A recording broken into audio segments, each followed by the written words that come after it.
Good morning everyone. आज की इस क्लास में हम लोग देखेंगे कि वैक्सीन क्या होता है। इसके पहले क्लास में हम लोग देखे थे एंटीबॉडीज़ क्या होते हैं और एंटीजन क्या होता है। चूँकि वैक्सीन इसी दोनों से रिलेटेड है, एंटीजन और एंटीबॉडी से रिलेटेड है, इसलिए आज हम लोग देखते हैं कि ये वैक्सीन क्या होता है ना। और हमारे भी जब से कोविड-19 का आउटब्रेक हुआ है तब से हम में से अधिकांश लोग वैक्सीन के बारे में सुनते आ रहे हैं और बात करते आ रहे हैं, है ना। आजकल हम लोग सुनते आ रहे हैं ना कि वैक्सीन का first dose, second dose, booster dose, ठीक है। तो आज हम लोग यही समझेंगे ये वैक्सीन जो होता है कैसे हमारे बॉडी में वर्क करता है, क्या हमारे बॉडी में होने वाले डिजीज को ट्रीट करता है या फिर हम उस डिजीज को प्रिवेंट करता है, प्रोटेक्ट करता है ना। तो ऐसा नहीं है कि कोविड-19 के आउटब्रेक के समय से ही वैक्सीन की भी शुरुआत हुई है। वैक्सीन की शुरुआत आज से लगभग 225 साल पहले ही वैक्सीन की शुरुआत, वैक्सीन बनने की शुरुआत हो गई थी, है ना। तो थोड़ा सा आइए हम लोग देखते हैं कि इसकी शुरुआत कैसे हुई थी। तो लगभग आज से 225 साल पहले, लगभग 1790 के आसपास, है ना, 1790, इंग्लैंड में दो डिजीज बड़े पैमाने पर हुआ करते थे और ये दो डिजीज थे कौन कौन? काउपॉक्स थे, और पहला काउपॉक्स था और दूसरा क्या था? स्मॉल पॉक्स था, है ना, काउपॉक्स और स्मॉल पॉक्स। तो ये जो काउपॉक्स था ये अधिकांशतः काऊ या कैट्स वगैरह में हुआ करते थे। काउपॉक्स जो था ये किसका था डिजीज? मेनली काऊ या कैट्स का। तो लेकिन ऐसा नहीं था कि काऊ या कैट्स में ही होगा, ह्यूमन को नहीं होगा। यहाँ से ये ह्यूमन में भी ट्रांसमिट कर जाता था। कौन? ये काउपॉक्स। और इसका जो कॉजिंग एजेंट था एक वायरस था और उस वायरस का नाम था क्या? वैक्सीनिया।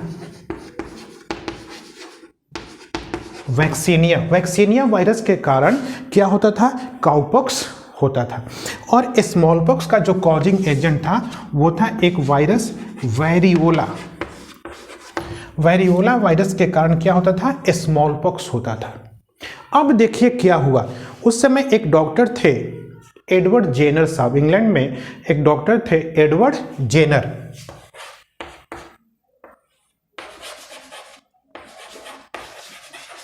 एडवर्ड जेनर, है ना।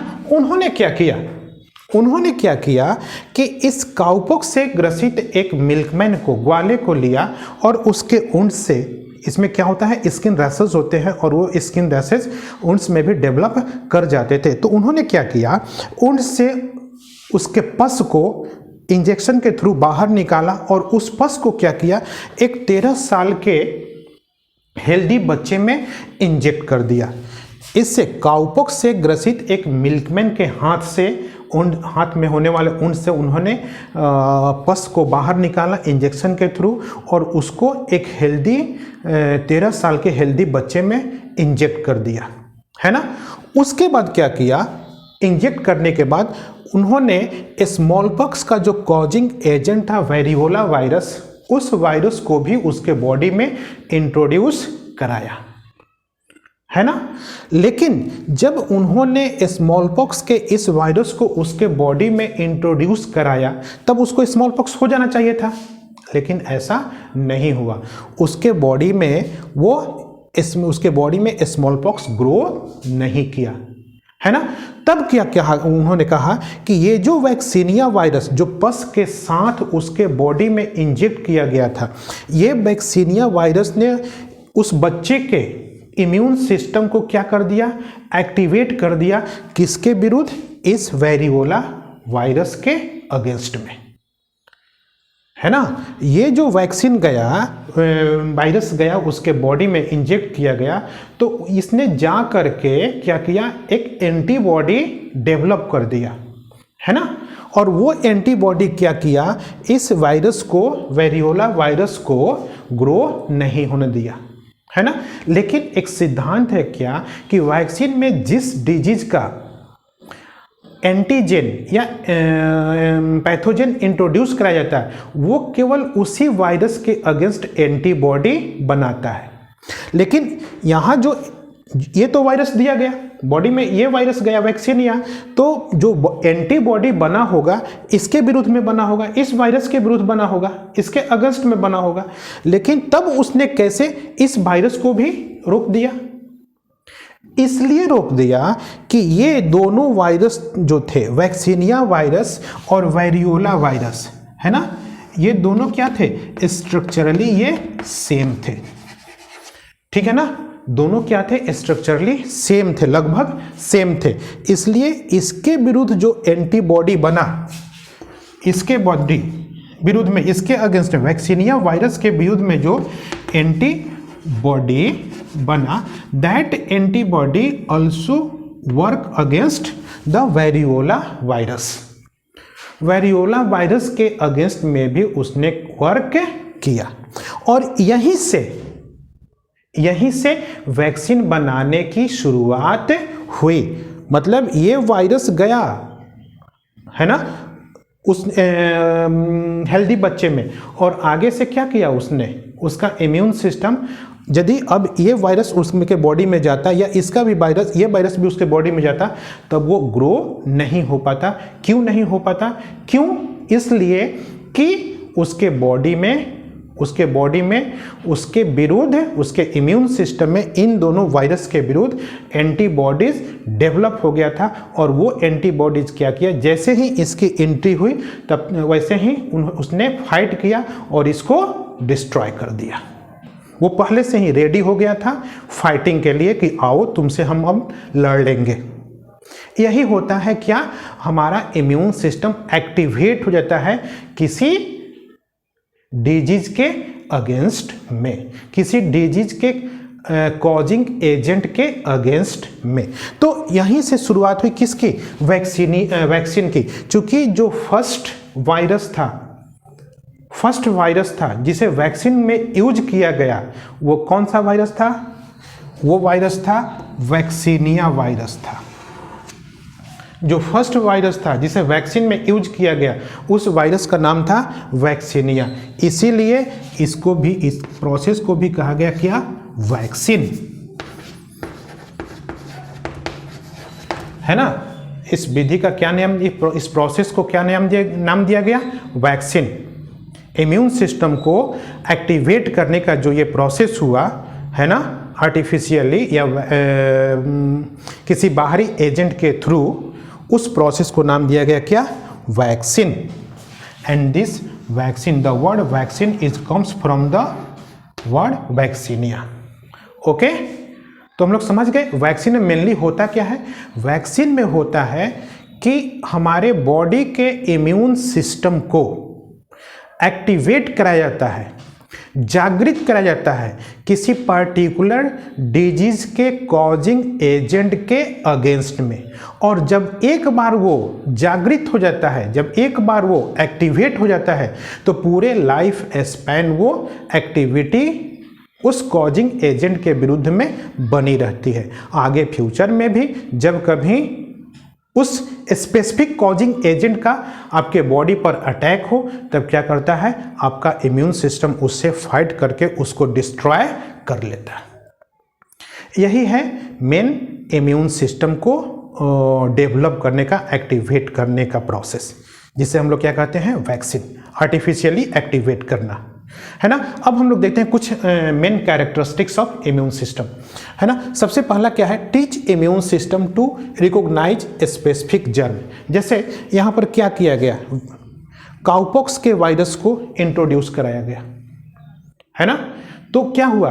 काउपॉक्स का वायरस उसके अंदर गया। तो बोलोगे आप कि काउपॉक्स का वायरस दिया गया तो फिर से डिजीज क्यों नहीं हुआ? तो इतना मिनिमम के अमाउंट में दिया जाता है, इनएक्टिव कंडीशन में दिया जाता है कि वो बॉडी के अंदर जाकर के जर्म प्रोड्यूस करने के लायक, मल्टीप्लाई करने के लायक नहीं रहता है। केवल वो आइडेंटिफिकेशन के लिए जाता है, अपना पहचान बताने के लिए जाता है, इम्यून सिस्टम को अपना पहचान देने के लिए जाता है कि हम भी हैं, है ना। हो सकता है कि हम भी भविष्य में आपके लिए खतरा उत्पन्न करें, आप तैयार हो जाओ। बस इतना अपनी आइडेंटिफिकेशन के लिए जाता है, मुझको आप आइडेंटिफाई कर लो, है ना। तो वही होता है, वैक्सीन जो होता है इम्यून सिस्टम को क्या करता है? रिकॉग्नाइज करने के लिए बताता है कि फ्यूचर में हो सकता है कि इस तरह से इस पैथोजन से आपका सामना हो, इसलिए आप इसको पहचान लें। दूसरा क्या है, train the immune system to fight with a specific germ in future, है ना।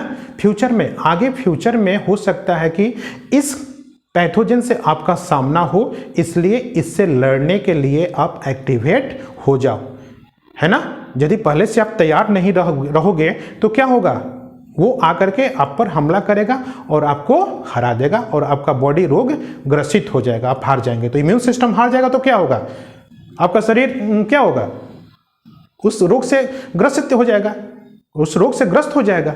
इसलिए आप अपने इम्यून सिस्टम को स्ट्रांग रखें, है ना। इम्यून सिस्टम को स्ट्रांग रखना है, तो वहीं पर क्या किया जा रहा है, इम्यून सिस्टम को स्ट्रांग किया जा रहा है।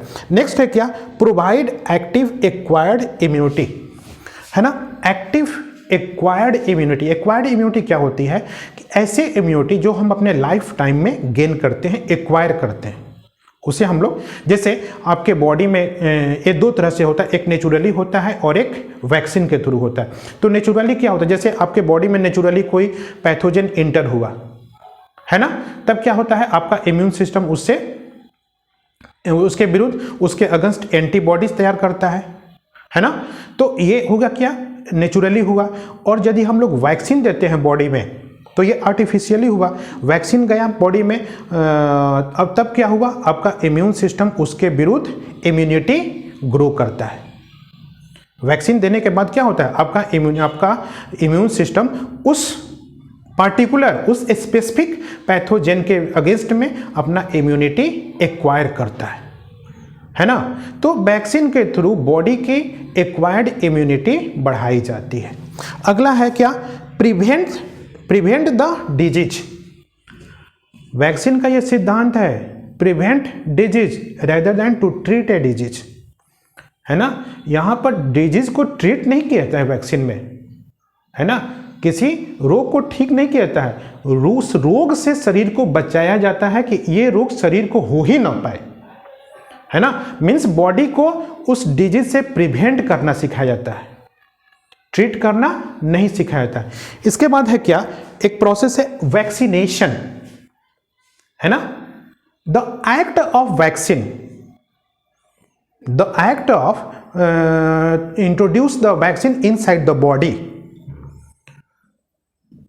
ठीक है ना। वो विधि, वो प्रोसेस जिसके द्वारा किसी वैक्सीन को शरीर के अंदर इंट्रोड्यूस कराया जाता है, उस प्रोसेस को हम लोग कहते हैं क्या, वैक्सीनेशन। चाहे ये पिल्स के थ्रू हो, चाहे ये इंजेक्शन के थ्रू हो, चाहे ये नेजल स्प्रे के थ्रू हो, मेनली क्या होता है, किसी भी माध्यम के थ्रू, है ना, चाहे ओरली हो, चाहे इंजेक्शन के थ्रू हो, चाहे वेस्कुलर हो, चाहे इंट्रावेस्कुलर हो, ठीक है ना, किसी माध्यम के थ्रू आपके बॉडी में वैक्सीन को इंट्रोड्यूस कराने के प्रोसेस को हम लोग कहते हैं क्या, वैक्सीनेशन। ओके। और इसी से मिलता जुलता एक टर्म और आता है, इम्यूनाइजेशन, है ना। इम्यूनाइजेशन, दोनों में थोड़ा सा स्लाइटली अंतर है, डिफरेंस है, लेकिन हम लोग एक के बदले दूसरा का यूज करते हैं, लेकिन थोड़ा सा अंतर है। इम्यूनाइजेशन क्या है, the series of changes in the body after the process of vaccination. Vaccination के बाद हमारे बॉडी में जो चेंजेज होता है, ठीक है ना, उन सारे चेंजेस को हम लोग कहते हैं क्या, इम्यूनाइजेशन। जैसे मान लीजिए कि हमने वैक्सीन लिया, तो वैक्सीन लेने के बाद क्या होता है, वैक्सीन हमारे शरीर के अंदर गया, है ना, ब्लड में, उसके बाद क्या शुरू होता है, हमारे बॉडी में कुछ चेंजेज होते हैं। जैसे हमारे बॉडी का लिम्फोसाइट सेल उसको रिकॉग्नाइज करता है, फिर उसके साथ कंबाइन होता है, ठीक है। कंबाइन होने के बाद प्लाज्मा सेल बनता है, प्लाज्मा सेल क्या करता है, एंटीबॉडी सेक्रेट करता है। तो ये सारे जो बॉडी में चेंजेज होते हैं, है ना, इन्हीं सारे सीरीज ऑफ चेंजेज को, पूरे जो सीरियली हो रहे हैं चेंजेज, इसी को हम लोग कहते हैं क्या, इम्यूनाइजेशन। ओके। तो हमको लगता है कि आप लोग वैक्सीन समझ गए होंगे। अगले क्लास में हम लोग देखेंगे different types of vaccine. Okay, thanks.